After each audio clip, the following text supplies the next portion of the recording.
একটা কথা জানেন কি? যে সমস্ত পুরুষ মানুষ নিজেদের স্ত্রী সঠিক হওয়া সত্ত্বেও স্ত্রীর পাশে থাকে না, সেই সমস্ত পুরুষ সারা বিশ্বকে খুশি করতে গিয়ে নিজের সংসারটাকেই নষ্ট করে ফেলে।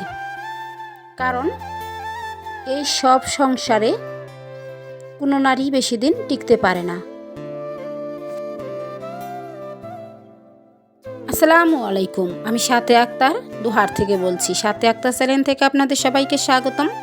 তো চলে আসলাম আরেকটি ভিডিও নিয়ে। আর ভিডিও দেখার আগে অবশ্যই ভিডিওতে লাইক দিয়ে ভিডিও দেখা শুরু করবেন। আজকে সকাল 6টা থেকে শুরু করেছি। সকালে উঠে সবার জন্য চা বানিয়ে খেয়ে নিলাম। তারপরে সকালে সাজানো ভাতটা রান্না করে 3 পদের ভর্তা বানিয়ে নিলাম।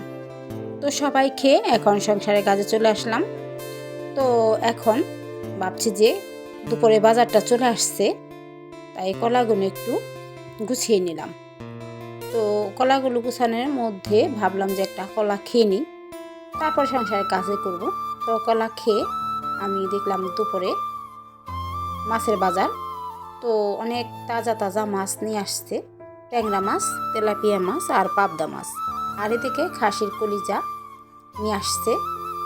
তো এগুলো এখন কেটে ধুয়ে নিব। তো এগুলো এখন আমি কেটে ধুয়ে নিয়েছি। আর এখন বক্সে ভরে আমি ডিপ ফ্রিজে রেখে দেব। তো চলে আসলাম বক্সে ভরতে। তো আমি কিছুদিন আগে বক্সে ভরি নেই, শুধু পলিথিনে ভরে ফ্রিজে রেখেছিলাম। সেজন্য আমার ফ্রিজগুলো অনেকটাই নষ্ট হয়ে গিয়েছিল, অনেকটা কষ্ট করতে হয়েছিল। তো অনেক কষ্ট করেই আমি ফ্রিজগুলো ধুয়ে নিয়েছিলাম পরিষ্কার করে। তাই ভাবলাম যে এখন বক্সে করেই রাখবো। তো আমি এখন বক্সে করেই রেখে দেব, যাতে ফ্রিজগুলো আমার সুন্দর থাকে আর ধোয়াধুয়ির ঝামেলা কম থাকে। এক এক করে আমি মাছগুলো সুন্দর করে বক্সে ভরে নিচ্ছি।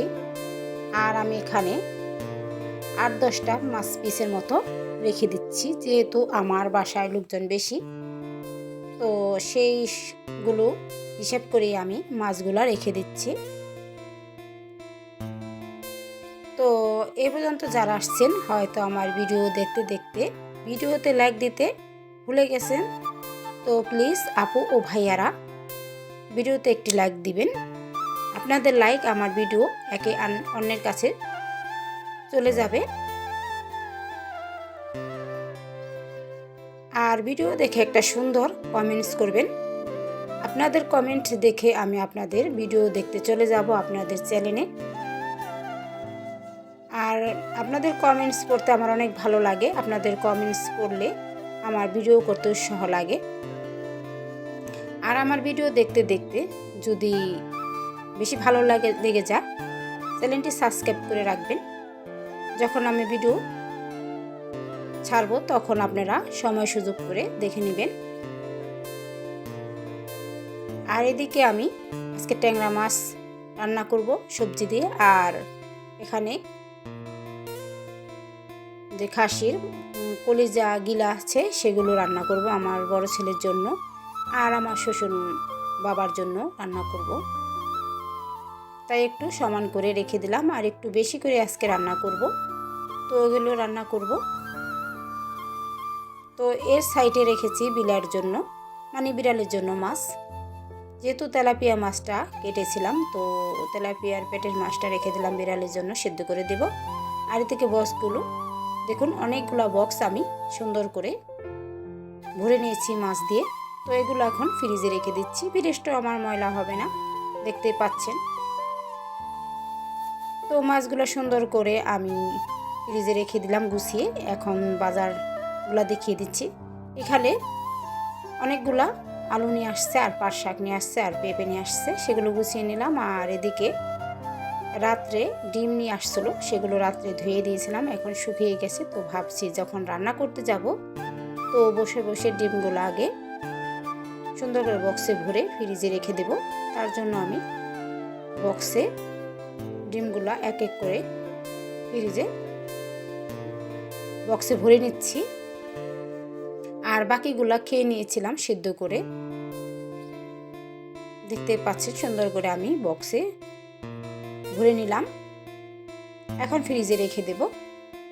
এখন চলে আসলাম দুপুরে রান্নার জন্য। তো এখানে অনেকটাই নিয়েছি খাসির কলিজা, আর নিয়েছি সবজি কেটে, আর এখানে মূলা আলু দিয়ে সিদ্ধ করে নিয়েছি, ঘন ডাল রান্না করব। আর এখানে পেঁয়াজ কাঁচামরিচ কেটে নিয়েছি, আর নিয়েছি আমার ছাদ বাগানের পুঁই গাছের কুটা। তো এগুলো আমি ভাজি করব, আমার হাজব্যান্ড খেতে চেয়েছে, তার অনেক পছন্দ, তো ভাজি করে নিয়েছি। আর এই পাশে ডালটা রান্না করছি। তো এখানে ঘন ডাল মূলা আলু দিয়ে রান্না করছি, আর এদিকে রান্না করে নিচ্ছি ট্যাংরা মাছের তরকারি। তো এভাবে আলু বেগুন মূলা দিয়ে এই ট্যাংরা মাছের তরকারিটা রান্না করব। আর মাছগুলো আমি একটু ভাজা করে নিয়েছি। তো আপনারা তো জানেন মাছটা না ভেজে আমি খেতে পারি না, তো যেহেতু আমার অনেক পছন্দের মাছ ট্যাংরা মাছ। তো এখন মাছগুলো দিয়ে দিলাম সবজির সাথে একটু নেড়ে ছেড়ে। আর এর মধ্যে আমি লবণটাও চেক করে নিয়েছি পারফেক্টভাবে। দিয়ে দিচ্ছি ধনিয়া পাতা, যেহেতু শীতকালে ধনিয়া পাতা না দিলে ভালো লাগে না, তো এখন বেশিরভাগই ধনিয়া পাতা দিই, তরকারিটা রান্না করি, ভালো লাগে অনেক। তো রান্নাটা করে নিলাম। এখন মাংস খাসির যে কলিজা সেগুলো এখন রান্না করব। তো আজকে চুইজাল দিয়ে রান্না করব। তো আমি এখানে মশলার সাথে শুকনো মশলাগুলো দিয়ে দিয়েছি, যেমন এলাচ, লবঙ্গ, দারচিনি, তেজপাতা। তো এখন চুইজাল দিয়ে আমি রান্না করব। এই দেখুন, তো আগেই আমি চুইজালগুলো দিয়ে দিলাম, আর এখন খাসির কলিজা গিলাগুলো দিয়ে দিলাম।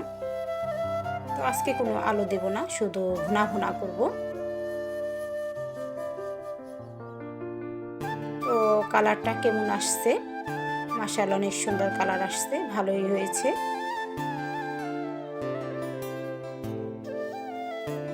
তো এইভাবে আমি রান্না করে নিলাম, দেখতে পাচ্ছেন। আজকে কোনো আলু দেব না, শুধু ভুনাই করব।